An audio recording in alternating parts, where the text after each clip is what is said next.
Kendaraan dan posisi militer Ukraina di Kremenaya menjadi incaran pasukan Rusia.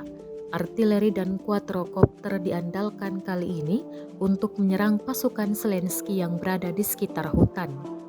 Rekaman detik-detik penyerangan ramai beredar di Telegram pada Kamis 22 Desember 2022. Dalam keterangan unggahan disebutkan artileri dan quadrocopter Rusia menyerang angkatan bersenjata Ukraina di wilayah Kremenaya.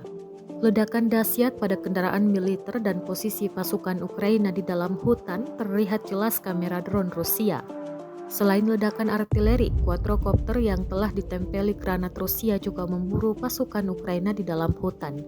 Militer Rusia mengklaim kerugian banyak diderita pasukan Ukraina.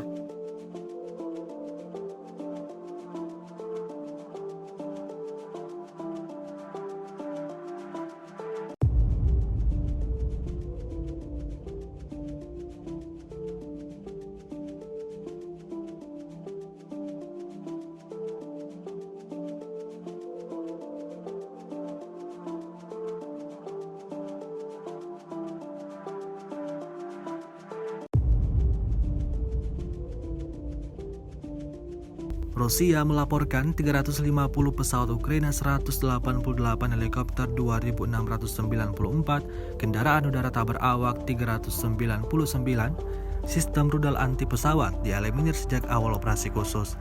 Sementara itu dari kubu Kiev, Kementerian Pertahanan Ukraina melaporkan 660 tentara Rusia dieliminir dalam 24 jam terakhir. Total 100.400 prajurit Federasi Rusia meninggal sejak awal konflik hingga hari ke-303.